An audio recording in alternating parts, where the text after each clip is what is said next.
இப்படி வியாபாரம் ஆரம்பிச்சிட்டாங்க. நாங்க தான் பிரச்சனையே. எனக்கு என்ன சொல்றேனே தெரியல, எனக்கு சத்தியமா. அவங்க கண்ணு தப்பா தெரிஞ்சிருக்கேன். அததான்டா சொல்றேன். படத்துக்குள்ள பிரச்சனையா இல்ல படம் எடுத்தவர் மேல பிரச்சனையா தெரியல. இவனை கண்டிப்பா வாடா படம்னே சொல்லலாம். அது யோசிப்பாங்க, இது ஒன்றும் டிஃப்ரெண்டாக கண்ணே, இது எல்லாருமே வருவாங்க இந்த மாதிரி. நான் இல்லை நல்லா போயிட்டு இருக்கிறேன் எடுத்துட்டு லடிக்கி லடிக்கி அந்த பாட்டுல ஜீன்ஸ் போட்ட வெள்ள குருப்பி அது மட்டும் கேட்டு வார்த்தை இல்லையாடா. நீங்க ரொம்ப நல்லா ஒரு சேஃப் அண்ட் பிரைவேட்டான ஒரு பிளேஸ் தேடிட்டு இருக்கீங்களா? அதுவும் உங்க பட்ஜெட்டுக்கு ஏற்ற மாதிரி எங்கேயும் கிடைக்க மாட்டேங்குதா? அப்படி இருந்தா கமெண்ட்ஸ்ல ஷேர் பண்ணுங்க. இந்த ப்ராப்ளத்தினால உங்க ரிலேஷன்ஷிப்ல சில பல தடைகள் வரலாம். ஸோ அது நடக்காம இருக்க நாங்கள் கேரண்டி தரோம். ஏன்னா நாங்கள் 2020 இருந்து எங்க ரெசார்ட்ஸ் அண்ட் ரூம்ஸை ரன் பண்ணிட்டு இருக்கோம். மோஸ்டா எங்க கிட்ட அன்மேரிட் கப்பல்ஸ் தான் வராங்க. ஏன்னா சேஃப்டி அண்ட் பிரைவேட் ஆட் பண்ணுறோம். ஸோ நீங்க எங்களுக்கு வாட்ஸ்அப்ல ஒரு மெசேஜ் பண்ணுங்க, நாங்க எங்களோட கேட்டலாக உங்களுக்கு ஷேர் பண்ணுவோம். ஸோ நீங்கள் அதிலிருந்து உங்களுக்கு பிடிச்ச ரூமை செலக்ட் பண்ணிக்கலாம். உங்களுக்கு எங்கள் மேலே வந்து ட்ரஸ்ட் வரலன்னா எங்களோட கஸ்டமரோட ஜென்யூன் ரிவ்யூஸை நீங்கள் பார்க்கலாம். ஸோ இன்னும் வெயிட் பண்ணுறீங்க, சீக்கிரமாக உங்கள் பார்ட்னருக்கு இந்த உங்களோட ப்ரைவேட் ஸ்டேவை புக் பண்ணுங்க. இப்படி வியாபாரம் ஆரம்பிச்சிட்டாங்க. நான் இன்னொரு கமெண்ட் பார்த்தேன், ப்ரோ ரூம் மட்டும் போட்டு தரீங்களா இல்லை நீங்களே பொண்ணு தரீங்களா? ஆனால் நீ வந்து இந்த மாதிரி வாட்ஸ்அப்பில் மெசேஜ் பண்ணால் வந்து இன்னொரு ரூம் பிடிச்சி கொடுப்பானா?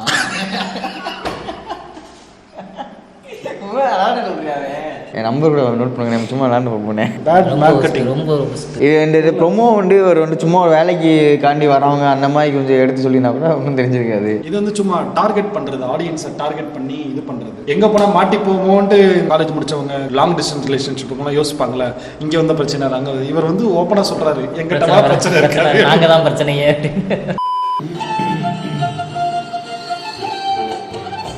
நாடு வருமா?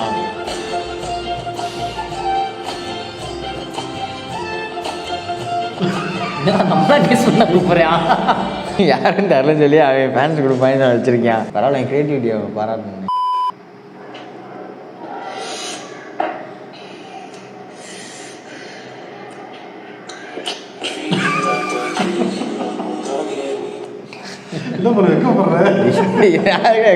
கேமராவுக்கு வரவேல ஒன்று கிஸ் கொடுக்குறீங்க இல்லை கிஸ் கேட்குறீங்க. ஹாய் எல்லாருக்கும் வணக்கம். நான் இப்போ ஹவுஸ் ஹஸ்பண்டாக இருப்பேன் உங்கள் சுபாஷ் கிருஷ்ணன். என்னடா வழக்கமாக ஒய்ஃப் ஆஃபீஸ்க்கு அனுப்பிட்டு சமையல் வீடியோ தானே போடுவோம். இன்றைக்கி என்னடா பண்ணுறது தானே பார்க்குறீங்க. ஆமாங்க, இன்றைக்கி ஒய்ஃப்க்கு லீவு, இன்றைக்கி சண்டே ஆனதுனால அதனால் அவங்களுக்கு பெடிக்யூர் பண்ணலான்னு ஸ்டார்ட் பண்ணிட்டேன். ஸோ அதையும் வீடியோ எடுத்து போடலான்னு தான் இந்த வீடியோ போடுறேன். எல்லோரும் யோசிப்பீங்க, அதாவது வீட்டு வேலை செய்யும்போதே நம்ம இவ்வளோ கழுவி ஊற்றுறோம், அதையும் மீறி எப்படிடா இந்த மாதிரி வீடியோலாம் போடுறேன்னு யோசிப்பீங்க. இவனுக்கு கொஞ்சம் கூட வெக்கமான சூடு சொரணை எதுவுமே இல்லையான்னு கூட யோசிப்பீங்க. என் ஒய்ஃபுக்கு நான் பண்ணுறதுக்கு எதுக்குங்க வெக்கப்படணும்? அவங்கவுங்க ஒய்ஃபுக்கு அவங்கவுங்க பண்ணுறதுல எந்த வெக்கமுமே கிடையாது. அடுத்தவங்க ஒய்ஃபுக்கு நீங்கள் பண்ணால் மட்டும்தான் வெக்கப்படணும், வேதனைப்படணும். ஓகேவா? ஆக்சுவலாக பார்த்தீங்கன்னா இந்த மாதிரி வீடியோஸ், அதாவது வீட்டில் வேலை பார்க்குறது, இந்த மாதிரி வீடியோஸ்லாம் போடும்போது நிறைய பேர் என்கிட்ட கேட்குற விஷயம், அது ஒய்ஃபுக்கு சப்போர்ட் பண்ணாலே நீ எல்லாம் ஒரு ஆம்பளை அப்படிங்கிற மாதிரி நிறைய பேர் கேட்குறாங்க. அவங்க ஆக்சுவலாக உண்மையிலேயே ஆம்பளைன்னா யார் தெரியுமா? பெருசாக மீசை வச்சுக்கிட்டாலே ஆம்பளை கிடையாது. 2 பிள்ளைய நீ கற்றுக்கிட்டா நீயும் ஆம்பளை கிடையாது. ஒன்றை நம்பி வந்த பொண்ணு ஒன்னால் கண் கலங்காமல் இருக்கணும், அப்படி பார்த்துக்கிட்டா மட்டும்தான் நீ உண்மையான ஆம்பளை. அது மட்டும் இல்லாமல் இந்த வீடியோவில் ஒரு கான்ட்ரவர்சி இருக்குது, அது என்னன்னு பார்த்துக்கோங்க.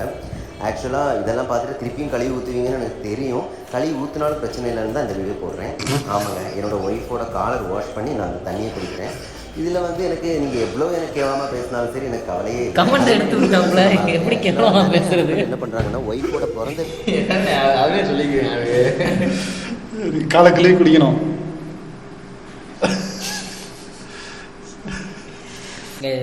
ஒரே ஒரு விஷயம் மட்டும்தான், ஈக்குவலா பாக்குறது. ஓகே, எல்லாரும் ஈக்குவலா பாக்குறது. எனக்கு என்ன சொல்றேனே தெரியல, எனக்கு சத்தியமா.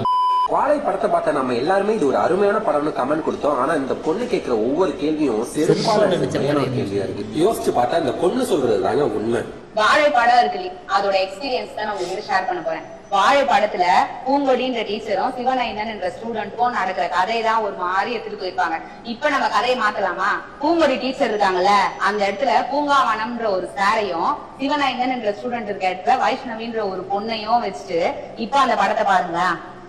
அவங்க 2 பேருக்கும் நடந்த கதை மாதிரியே தலையை கோதிக்கிறது, வண்டியில கூட்டு போறது, டான்ஸ் ஆடுறது, மயில் ரெக்கையை மாத்திக்கிறது, கட்சிப்பை மூந்து பாக்குறது, முக்கியமா வயசை மாத்தாதீங்க. இது இந்த 2 பேருக்கும், சாருக்கும் இந்த வைஷ்ணவின்ற பொண்ணுக்கும் நடந்தா சரியா தவறா? எங்க ஊர்ல பொண்ணை பெற்றவங்க ஏன்ட்ட பதில் இருக்கு. இல்ல எனக்கும் ஒரு விஷயம் தோணுச்சு. இந்த வீடியோ நான் ரொம்ப நாள் இந்த படம் வந்தப்பே நான் இந்த வீடியோ பழைய வீடியோ அது. எனக்கு தப்பெல்லாம் தோணல. இது ட்ரெஸ் என்ன சின்ன பையன் இருக்கிற ட்ரெஸ் தானே. ஆனால் அவங்க வந்து சின்ன பையனா வந்து பையனா தானே பார்க்குறாங்க. இப்போ வந்து இதே இடத்துல ஒரு பையனும் ஒரு சாரும் ஒரு ஸ்டூடெண்ட்டும் இருந்தா எப்படி அப்படின்னு அது அவர் பொண்ணா பார்க்குறாரு, அவ்வளோதான். அவர் வந்து அந்த பொண்ணு அந்த சாரோட கட்சி எடுத்துட்டு போகுதுன்னா அந்த சார் எதுவும் பண்ணல, இந்த டீச்சருமே எதுவும் பண்ணல. 2 பேரும் அவங்க மெச்சூரா இருக்காங்க. பாக்குறவங்களுக்கு ரொம்ப தப்பா தெரியும் அவங்க அந்த அக்கா சொல்றாங்க. சரியா, ஓகேவா? அவங்க கண்ணுக்கு தப்பா தெரிஞ்சிருக்கேன். அததான்டா சொல்றேன். இப்ப நான் வந்து என்ன சொன்னா, இதே மாதிரி ஒரு சம்பவம் ஏற்கனவே ஒரு படத்துல இருக்கு. சரியா, இறுதி சுற்று எடுத்துக்கிட்டேன்னு வச்சுக்கிட்டவே, அதுல வந்து சார் வந்து இவங்க சொல்ற மாதிரி கொஞ்சம் ஏஜ்டானவங்க தான். அந்த பொண்ணு வந்து சின்ன பொண்ணு தான். அவங்க வந்து கடைசி வரைக்கும் அந்த பொண்ணு வந்து அவங்க லவ் பண்ணுற மாதிரி இது பண்ணாலும் அந்த சார் வந்து அந்த ஸ்டூடெண்ட்டை வந்து என்னோட நல்லா பாக்ஸிங் தெரிஞ்ச ஒரு ஸ்டூடெண்ட்டாக தான் அவங்க பார்ப்பாங்க. லாஸ்ட் வரைக்குமே ஃபைனல் கட்டு வரைக்குமே அப்படி தான் அவங்க இது பண்ண மாதிரி, அவங்க சேர்ந்துட்ட மாதிரிலாம் காட்ட மாட்டாங்க. எனக்கு தெரிஞ்சு வாழைப்படம் ரொம்ப நிறைய பேர் ட்ரிகர் பண்ணியிருக்கோம் இந்த வருஷம். இந்த அக்கா ஒன்று, இப்போ அந்த அப்போ ஒரு அங்கொருத்தரை பார்த்தோம், அழுக வரல கிட்டிருந்தாரு.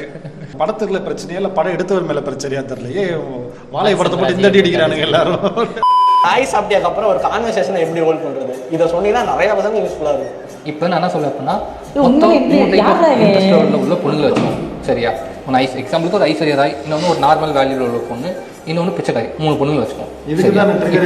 நான் 3 தட்டையும் சாப்பிட்டேன்னு ஒரு கொஸ்டின் கேட்குறேன்.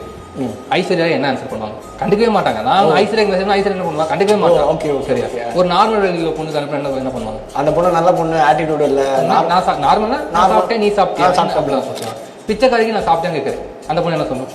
நான் சாப்பிட்டேன், பிரியாணி சாப்பிட்டேன், எங்கள் வீட்டில் வந்து சைடிஷ் இது வச்சாங்க, உனக்கு என்ன பிடிக்கும், நாளைக்கு நான் உனக்கு செஞ்சு தருவா, பேசிக்கிட்டே இருக்க மாதிரி இருக்காதா? ஆமாம், நல்லா யோசிப்பாங்க. உண்மையிலேயே எனக்கு பேச தெரில அப்படின்னா 3 பேரும் பேசிட்டு கூடாது. ரைட்டா? ஐஸ்வர்யா ராய் கண்டிக்கவே இல்லை, நார்மல் இல்லை பொண்ணு நார்மலாக ரெஸ்பான்ஸ் பண்ணுறாங்க. ஓகேவா? ஐஸ்வர்யா ராய் தெரிஞ்சிருக்கு, நீ வந்து அந்த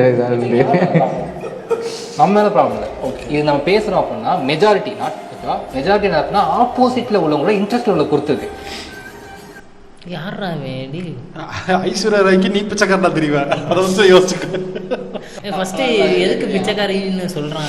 இவனை கண்டிப்பா வாடா படாதே சொல்லலாம். இவன் மூளை அப்படி இருக்கு, அதுக்கு என்ன பண்றது? எப்படி அதை கன்சல்ட் பண்றாங்க?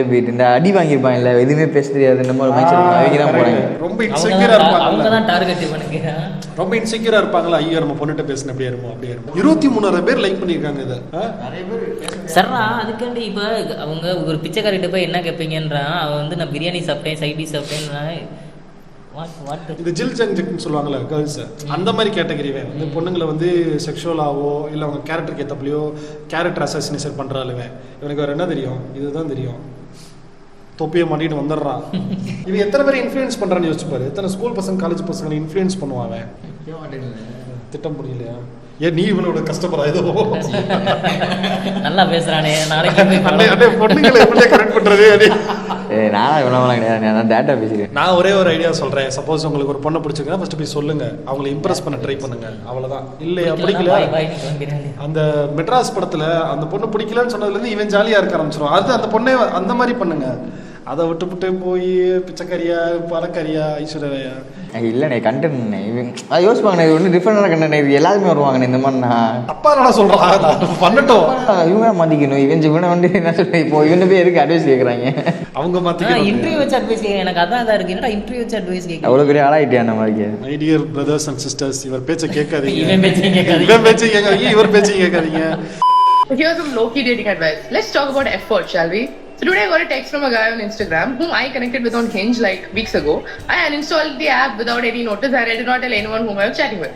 So today he texted me saying, I didn't have anything other than your first name and I had so much trouble finding out your IG handle, and today after weeks I finally got it.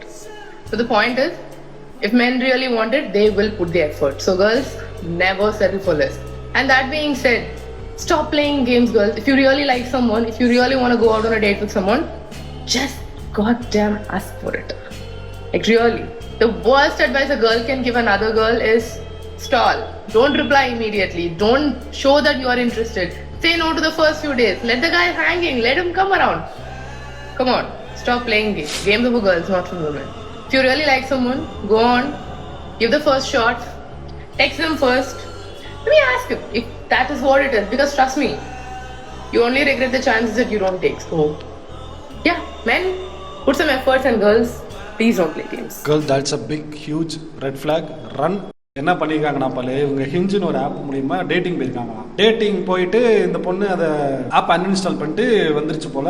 இன்ஸ்டாகிராமில் அந்த பையன் தேடி கண்டுபிடிச்சி இவளுக்கு message பண்ணுறான் அந்த பொண்ணுக்கு. So I am impressed அப்படின்னு இந்த பொண்ணு சொல்லுது. மற்ற பொண்ணுங்களை என்ன அட்வைஸ் பண்ணுதுன்னா, நீங்கள் வந்து அவங்க எஃபர்ட் போடுறாங்களான்னு பாருங்க, பசங்களுக்கு ஒரு சான்ஸ் கொடுங்க அப்படின்னு இவங்க சொல்கிறாங்க. பேசிக்கலாக அவங்க என்ன சொல்கிறாங்கன்னா, ஐஸ்வர்யா ராயா இருக்காத பிச்சைக்காரியாருன்னு இவங்க சொல்கிறாங்க. அவரோட டேர்மில் பார்த்தோம்னா இப்போ அந்த தொப்பி போட்டவனோ இந்த பாப்பாவை சொல்றது என்னன்னா, இந்த பொண்ணு ஹிஞ்சுன்னு ஒரு ஆப் மூலியமா டேட்டிங் போயிட்டு வந்துருச்சு. டேட்டிங் கல்ச்சர் அப்படி போயிட்டு இருக்கு. ஓகே, இவன் இன்னும் வாட்ஸ்அப்ல மெசேஜ் பண்றதுக்கு அவங்கள பிச்சைக்காரியா இருக்காங்களா ஐஸ்வர்யா இருக்காங்களா சொல்லிட்டு இருக்கான். டேட்டிங் கல்ச்சர் எங்கேயோ போயிட்டு இருக்கு. நீ அந்த மாதிரி தொப்பி போட்டு எவ்வளவு திட்ரி கொடுத்தாடா அதை பாத்தீங்கன்னா கடைசி கல்யாணமே ஆகாது. வீட்டுல பாக்குற கல்யாணம் ஆகுதுன்றதால அவங்களோட ஒப்பீனியன் மாறிடும். இப்போ அந்த தற்கூரி மாதிரியே இவங்களும் யோசிக்க ஆரம்பிச்சிருவாங்க. நல்லா போயிட்டு இருக்கிறவங்க எடுத்துட்டு இப்போ நாங்கள் பார்த்த ரீல்ஸ் எல்லாருக்குமே வந்து எங்களோட ஒப்பீனியன் இது. உங்களுக்கு வேற வேற ஒப்பீனியன் இருக்கலாம். அப்படி உங்களுக்கு எதுவும் ஒப்பீனியன் இருந்தால் அதை கமெண்ட்ஸில் தெரியப்படும். வேறு ஏதாவது ஒரு ரீல்ஸுக்கு ரியாக்ஷன் கொடுக்கணும்னு தோணுச்சுன்னா அதுக்கும் எங்களுக்கு ஃபார்வர்ட் பண்ணி விடுங்க. Until then, bye from Trojans. Thank you. Bye.